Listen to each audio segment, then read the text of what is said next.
The girl grabbed me by the arm and yanked me inside. The first thing I noticed was her delicious smell, sweet and spicy.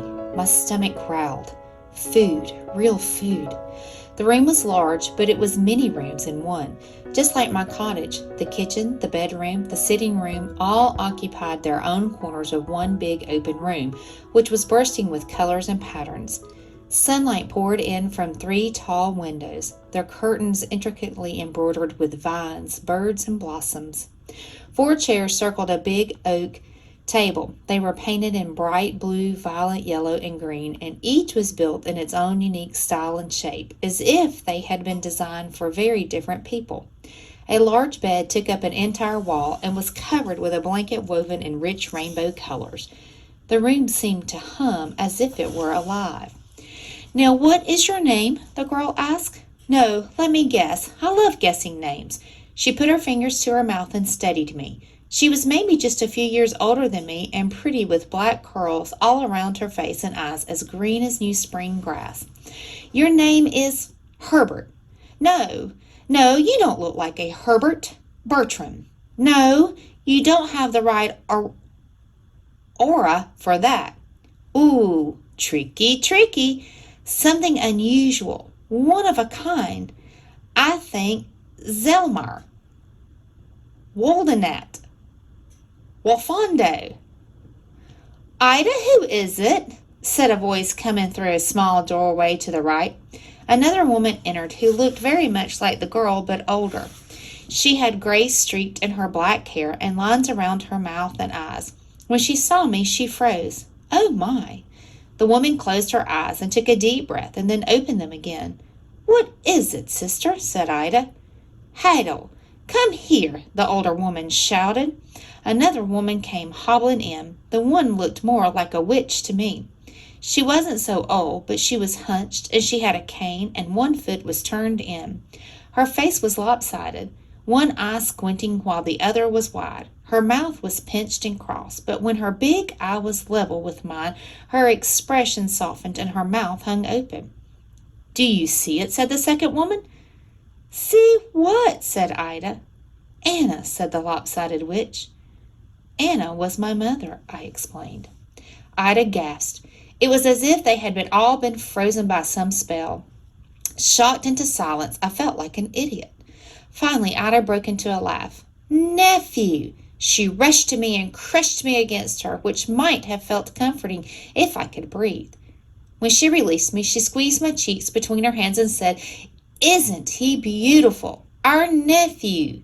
Sisters, Anna's son. Who could have ever have known?" The second sister blinked and came to me. She reached out a finger and lifted my chin. "He looks very much like Anna, doesn't he, Hadel?" Hadel finally broke from her stupor as well, but she didn't come to me. She paused, looking me over with her big eye, then grumbled, "I don't see it as something to rejoice over." She hobbled out of the room. Ida's cheerful face fell, and her older sister looked at me with a suspicious frown. This was a mistake. They didn't want me here. I shouldn't have come. I took a step back, but Ida caught me by the shoulder.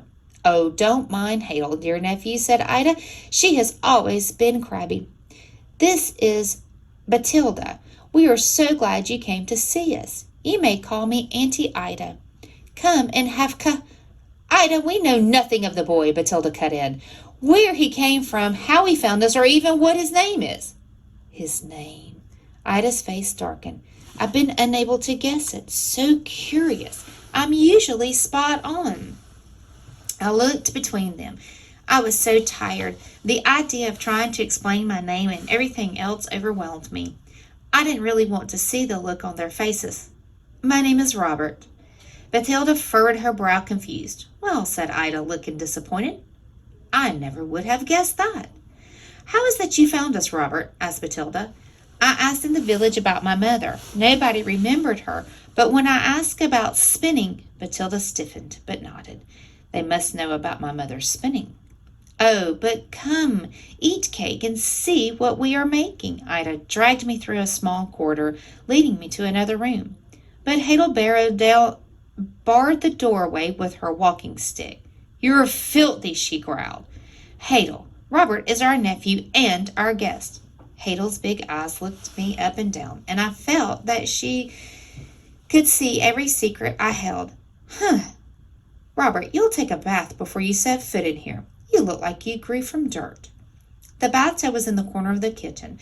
Bathilda poured hot water in the tub and held out soap and a brush to scrub myself. Then she and Ida left the room through the doorway where Hadel had gone. After I washed, my clothes were hanging to dry by the fire, so I wrapped myself in a quilt sewn with 100 different colors. I made that, said Ida when she returned. Do you like it? How do you get so many colors? I asked, brushing my hands over the intricate patterns. It's all in the fingertips. Wait until you see what I'm working on now. While my clothes dried, Ida fed me as much food as I could shove into my mouth, which was a lot. Not only had I forgotten what it was like to be clean, I had forgotten what it was like to eat real food instead of wormy sludge. And this food was even better than the food I remembered eating, better than Martha's meat pies or Red's granny stew. It was certainly better than sludge. There were beets and potatoes sprinkled with herbs and cheese, fresh bread and milk. I'd never had cake before, but it turned out to be the sort of bread that was sweet and crumbly and moist. I had 3 helpings. I was feeling rather sleepy after I ate, especially when I put on my warm, freshly cleaned clothes. But Ida had other ideas. She pulled me into the other room where Hadel and Bathilda were. I stopped in the doorway and gaped. Hadel sat at a spinning wheel, and piled at her feet were skeins of thread in colors that no dye could make. Red, brighter than strawberries, yellow like sunshine, blue like the morning sky, and blue like deep water, green like the forest leaves, and all shades in between. Colors I had never seen in the world. Bathilda was knitting what looked like a shawl, creating a fluid and intricate pattern with Hadel's rich threads. She worked with such speed and rhythm, her fingers and knitting needles became a blur. But what amazed me the most were the tapestries. Every inch of the walls was covered with bright pictures full of life, a white unicorn and a field of orange poppies, dancing princesses, a knight shielded the red fire of a dragon, and a maiden in a tower. In the middle of the room was a big loom, strung with varying shades of threads. Ida went and sat behind the loom, moving her hands across the strings, weaving her threads in and out and around each other. As she drew the fibers together, they created vibrant pictures, birds and pixies and flowers, and they were so lifelike they seemed to breathe and move as if in a gentle breeze. Surely this was magic. Magic like how I spun the gold and how my mother had. As I watched, I had a tingling sensation in my toes and fingers, my head and my chest. This was where everything started, where I started. It all began with my mother, and she began here. How does it work? I asked. Enchantments, Ida said with a thrill in her voice. Magic? Ida, said Bathilda, it sounded like a warning. We do more of our own work than the magic does, said Ida. We just allow enough enchantment to give the fibers a nudge. You're nudging a little harder there, don't you think? Said Hadel. She had seen spinning wool into a gentle shade of lavender, but as she spoke, the color deepened to a violent purple.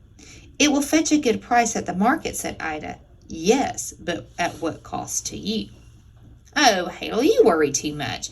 There is no greed or pride in this, only beauty.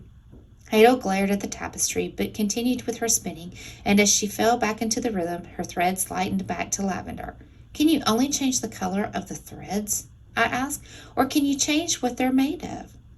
A little, but not too much, said Hadel. I would never be so foolish or greedy. She eyed me, and again I felt that she could see right down inside me to the foolishness and greed that had gotten me into so much trouble. Hadel was very cautious, said Ida. We would all do well to be cautious, considering what happened to his mother, Hadel said, nodding toward me. Bathilda put her knitting down. Hadel, it could happen to anyone. Anyone foolish enough to be so greedy.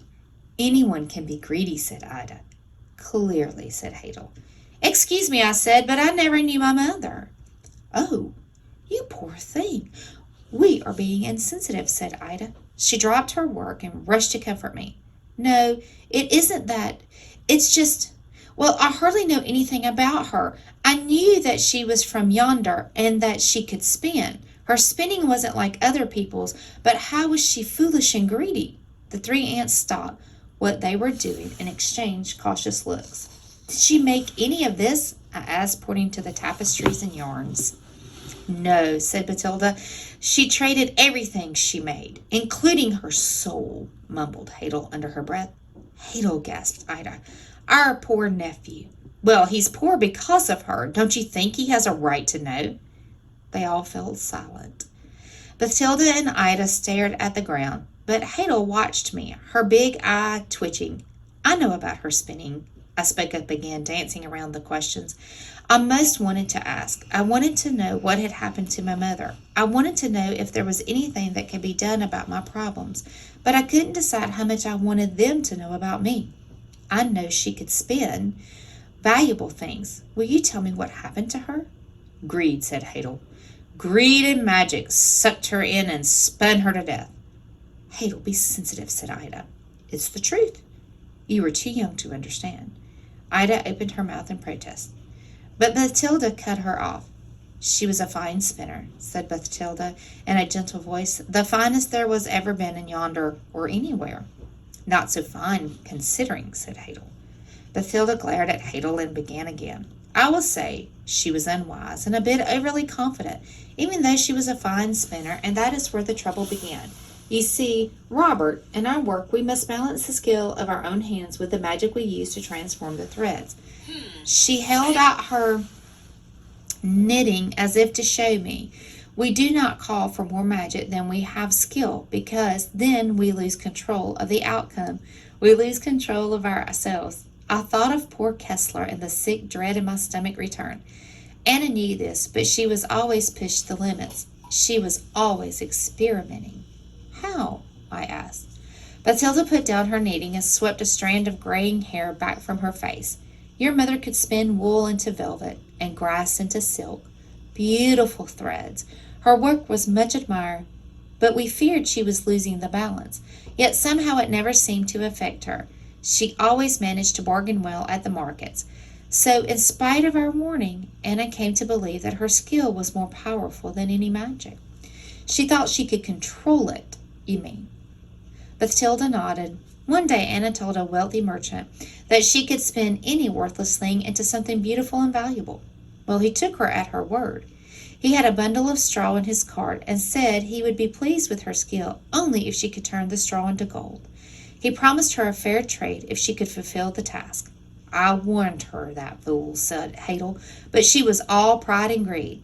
It was dangerous, to be sure, continued Bathilda, but she couldn't have known just how dangerous, said Ida. It wasn't her fault.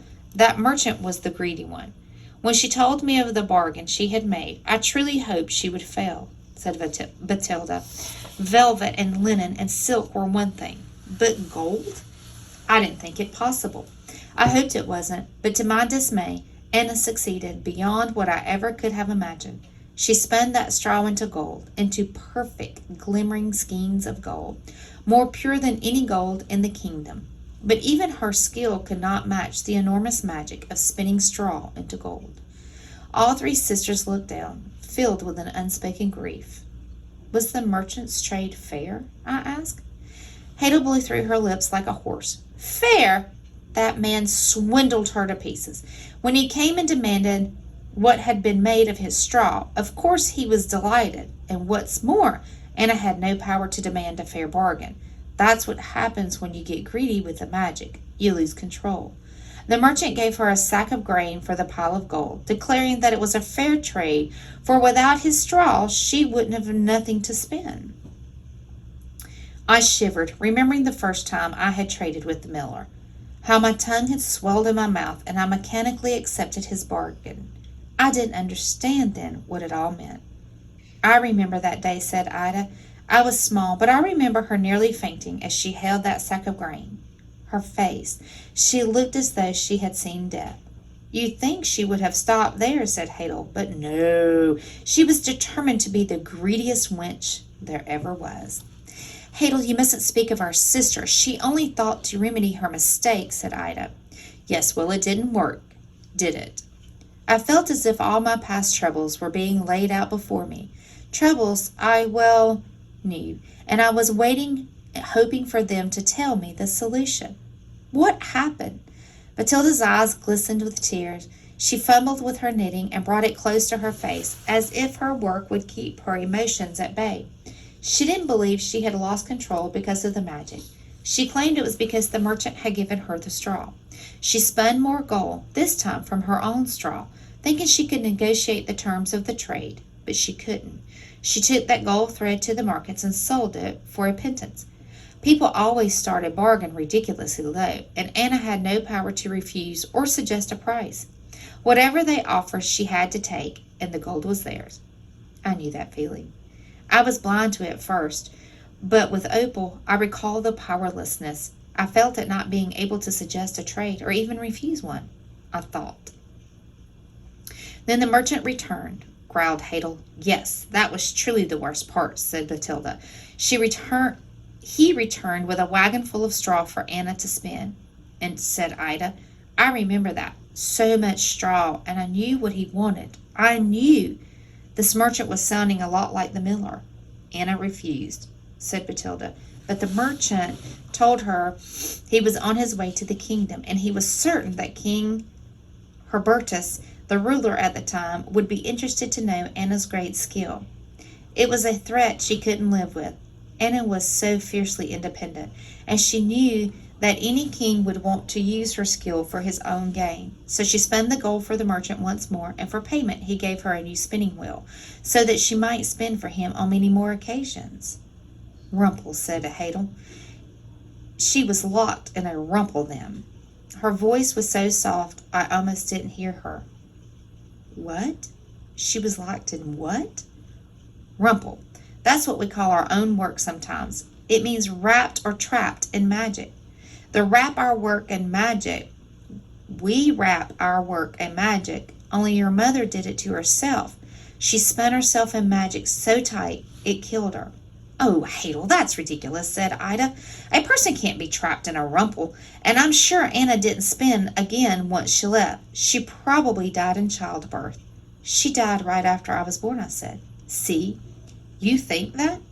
Ida, if it gives you comfort. But I say once you've become unbalanced in the magic, Rumple grabs you and spins you fast and tight so that it's impossible to get out. It suffocates you. She was never free of it, no matter what she died from. A rumple never lets go.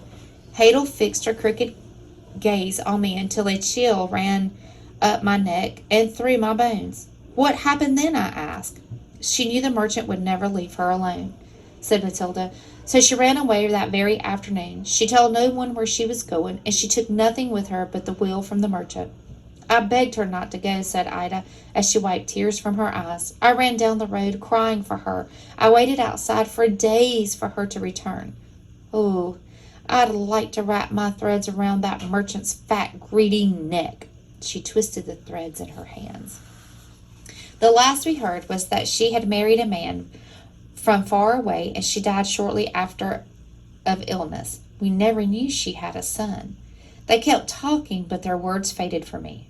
Rumple. Was that what my mother had named me? Because she was trapped in the magic, and she knew. It made sense to me, but it didn't bring me any comfort. I didn't feel like more of a person, smarter or bigger, like I always hoped I would. I felt smaller and more alone than ever. Come, Robert, you must be exhausted. Ida pulled me to my feet and led me back to the kitchen. Here we are, nice and cozy, in a corner near the hearth. There was a little bed made of a pile of straw and 2 blankets woven with blue and green wool. I stared at the straw and shivered. Ida frowned and bit her lip. My sisters and I share a bed. I'm sorry we don't have another. I thought you would be most comfortable here. Oh, I said, forcing a smile. I didn't want to seem ungrateful. It's wonderful, really. Straw is so warm. Ida stared at me for a moment. She had been so kind and excited when I came, but now I could see the weariness in her eyes too. Good night, Robert. She left me with only the last glows of the coals for light.